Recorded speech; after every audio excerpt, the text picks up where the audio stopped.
Students, आज दिनांक 19 मई 2021, class 7, विषय भूगोल के अंतर्गत पृथ्वी और हमारा जीवन, जिसमें हम लोग लेसन नंबर 1 का अध्ययन कर रहे हैं, जिसका नाम है पृथ्वी की आंतरिक संरचना। कल हम लोग पृथ्वी के बारे में थोड़ी जानकारी की थी। इसके बाद आज हम लोग पृथ्वी की आंतरिक संरचना के बारे में गहराई से जानकारी प्राप्त करेंगे। इसमें पृथ्वी की आंतरिक संरचना, हमारी पृथ्वी की आंतरिक संरचना प्याज की आकृति से हम उसकी तुलना कर सकते हैं। पृथ्वी में भी प्याज की तरह कई परतें हैं जो भिन्न भिन्न मोटाई की होती हैं। यदि पृथ्वी को मध्य से आर पार काटा जाए, यानी बीच से काटा जाए, ऐसे एक आधा गोला होता है, तो आप एक संरचना देखेंगे।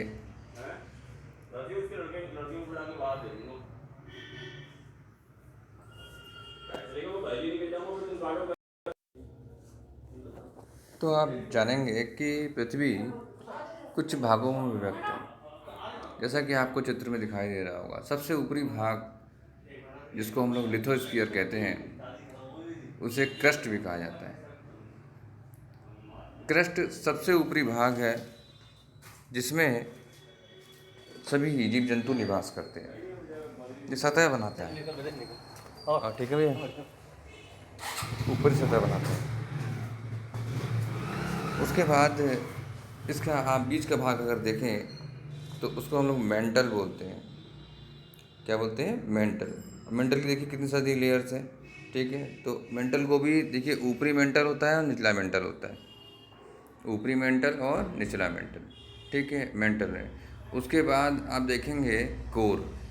तो कोर जो सबसे भीतरी भाग है, आउटर कोर, देखो यहाँ पे लिखा हुआ है, साफ साफ आप ऐसे देख सकते हो, आउटर कोर और इनर कोर। इनर कोर मतलब जो बीच का भाग है, बीच वाला, बिल्कुल सेंटर का भाग, इनर कोर, ठीक है ना। तो ये आप यहाँ देख रहे हो कि सॉलिड, लिक्विड, उसके बाद मतलब तरल भी है और सॉलिड भी है, अंदर सारे पदार्थ मिक्स हैं। पृथ्वी का जो अंदर का जो सिस्टम है थोड़ा चेंज है। 35 किलोमीटर से लेके 6,331 किलोमीटर तक की अंदर गहराई है। तो अगर आप जानेंगे तो कि भूपर्पटी की लगभग जो गहराई है, यानी कि क्रस्ट की जो गहराई है, जो ऊपरी भाग है, वो लगभग 35 से 50 किलोमीटर होता है। और 3500 किलोमीटर तक लगभग क्या कहलाता है? मेंटल कहलाता है।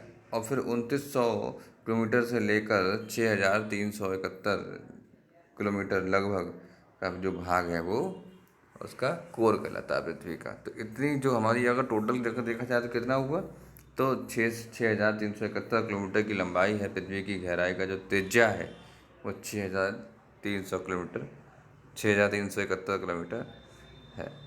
तो इस प्रकार जो हमारी पृथ्वी है उसकी संरचना आप लोगों ने जानी। अब हम बात करते हैं कि आपने देखा कि पृथ्वी अंदर से 3 भागों में विभक्त है, भूपर्पटी, मेंटल और क्रोड। भूपर्पटी यानी अर्थ क्रस्ट, पृथ्वी की सबसे ऊपरी परत को भूपर्पटी यानी क्रस्ट कहते हैं। यह पृथ्वी की सबसे पतली ठोस परत है। भूपर्पटी की यानी क्रस्ट की मोटाई विभिन्न स्थानों पर भिन्न भिन्न हो सकती है। समुद्र की तलहटी का निर्माण करने वाली भूपर्पटी यानी क्रस्ट प्रायः 4 से 7 किलोमीटर मोटी होती है, जबकि महाद्वीपों पर यानी इसकी जो मोटाई है लगभग 35 किलोमीटर तक होती है। कुछ पर्वतों के नीचे तो इसकी मोटाई 70 किलोमीटर तक हो सकती है। चट्टानें और मिट्टियाँ इस क्रस्ट की सबसे ऊपरी परत का निर्माण करती हैं।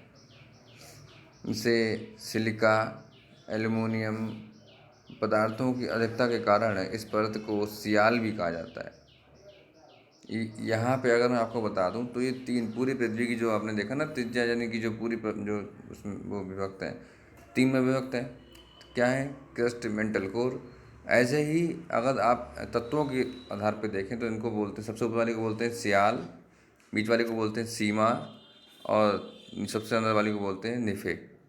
सियाल मीन्स होता है सिलिका, और सी आल SiAl, तो SI मतलब सिलिका, एल मीन्स होता है एल्युमिनियम। सिलिका और एल्युमिनियम की सबसे अधिक मात्रा होती है ऊपर। फिर है सीमा, तो SiMa, तो सीमा मतलब सी मतलब है सिलिका, और Ma मतलब मैग्नीशियम। ठीक है, उसके बाद सबसे भीतरी परत होती है निफे, तो निफे मतलब Ni और Fe, तो Ni मतलब होता है निकल, और Fe मतलब होता है आयरन, लोहा। तो सबसे भीतरी भाग में जो है लोहा और निकल सबसे ज़्यादा मात्रा में पाई जाती है। तो ये इस प्रकार से है। ठीक है, अब है बात मेंटल। तो भूप्रकृति के नीचे एक बहुत अधिक मोटी परत पाई जाती है जिसे मेंटल कहा जाता है। मेंटल 2900 किलोमीटर की गहराई तक पाया जाता है। मेंटल में चट्टानें पिघली अवस्था में पाई जाती हैं। यह भूपृष्ठ पर जो क्रस्ट से एक सीमा द्वारा अलग की जाती है, जिसे इसके खोजकर्ता भूवैज्ञानिक मोहरोविक के नाम से पर मोहरो डिसकॉन्टिन्यूसली डिसकॉन्टिन्यूस डिसकॉन्टिन्यूटी कहा जाता है। मेंटल का ऊपरी भाग दुर्बलता मंडल, क्या पढ़ा रहे भैया, एस्थेनोस्फीयर कहा जाता है। इसका विस्तार लगभग 400 किलोमीटर की गहराई तक है। ज्वालामुखी विस्फोट के समय जो लावा धरातल पर आता है उसका स्रोत यही एस्थेनोस्फीयर है।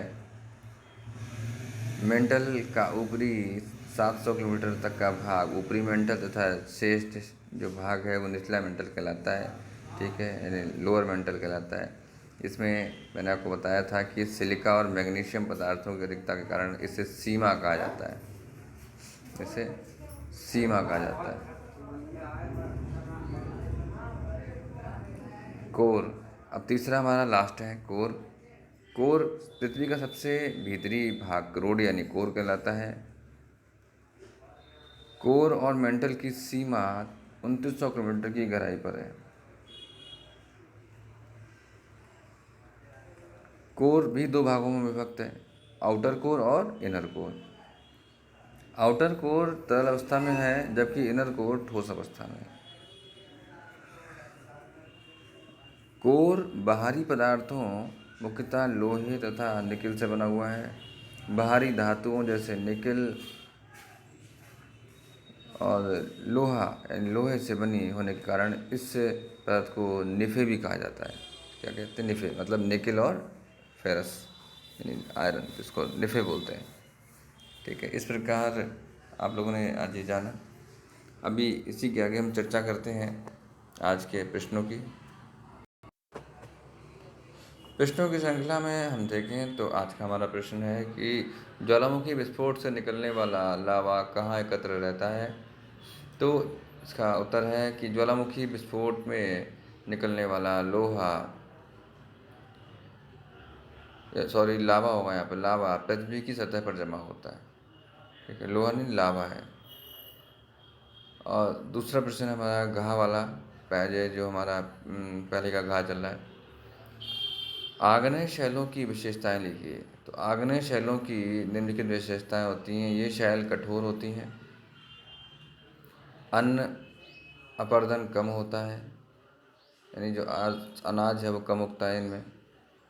ये शैल रवेदार और दानेदार होती हैं।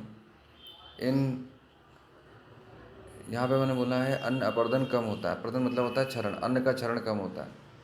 ठीक है, नुकसान कम होता है। ठीक है, नुकसान कम होगा, ना कि अन्न कम उगता है। ठीक है, उसके बाद ये शैल रवेदार और दानेदार होती हैं, यानी कि इसमें क्रिस्टल बनते हैं, छोटे छोटे से कण बनते हैं। इन शैलों में परत नहीं पाई जाती है, कोई भी परत नहीं होगी। इन शैलों में जीवाश्म नहीं पाए जाते, क्योंकि बनती हैं, जीवाश्म कहाँ से मिल जाएंगे? जीवाश्म तो वो होते हैं जो दबे हों मिट्टी उट्टी में कहीं, तो वो नहीं बनते इसमें। ठीक है, उसके बाद है इन शैलों में जीवाश्म नहीं पैदा हो गया। इन शैलों का संबंध प्रायः ज्वालामुखी से क्रिया से होता है, मतलब ज्वालामुखी फटेगा तभी तो बाहर निकलेंगे लावा। इन शैलों में बहुमूल्य खनिज पदार्थ यानी सोना, चांदी, अभ्रक आदि मिलते हैं। उसके बाद है अगला प्रश्न रहा है इसमें प्रश्नों की श्रृंखला में पहला प्रश्न जो है उसके पांचों प्रश्न पूरे हो जाएंगे। ठीक है, इसमें रूपांतरित शैलें कैसे बनती है। इसमें है आग्नेय शैल तथा परतदार शैल में दाब व ताप द्वारा परिवर्तन के फलस्वरूप रूपांतरित शैलें बनती हैं। दाब यानी कि प्रेशर और ताप मतलब टेम्परेचर, इन दोनों के इफेक्ट के कारण जो है रूपांतरित शैलों का निर्माण होता है। रूपांतरित समझते हैं आप, संगमरमर देखते हैं आप, संगमरमर ये रूपांतरित शैलों का उदाहरण है। तो आज की इस श्रृंखला में आप लोग जो है काफ़ी कुछ इसमें जानकारी प्राप्त हुई होगी आपको। जो प्रश्न आपको दिए गए हैं आज तीनों प्रश्नों को आप लोगों को नोट करना है, इनको याद भी करना है। भूगोल की कॉपी आप लोगों ने बनाई ली होगी अलग से, जियोग्राफी है मतलब, ठीक है, को अलग से नोट करेंगे। लेसन नंबर 1 चल रहा है पृथ्वी की आंतरिक संरचना। फिर आप लोग प्रश्नोत्तर लिखेंगे, प्रश्नोत्तर के बाद सारे प्रश्न उतारेंगे और सारे प्रश्न उतारेंगे उत्तर उतारेंगे। पहला प्रश्न चल रहा है, पहले प्रश्न का का खा हो चुका है, गा हो गया, आज घा हो गया और आ हो गया। तो इस प्रकार से हमारे पहला प्रश्न समाप्त हो गए। अब अगला प्रश्न स्टार्ट होगा लेकिन कल होगा। ठीक है, जब भी होगा तो अगले वीडियो में उसको हम बता के आपको भेजेंगे।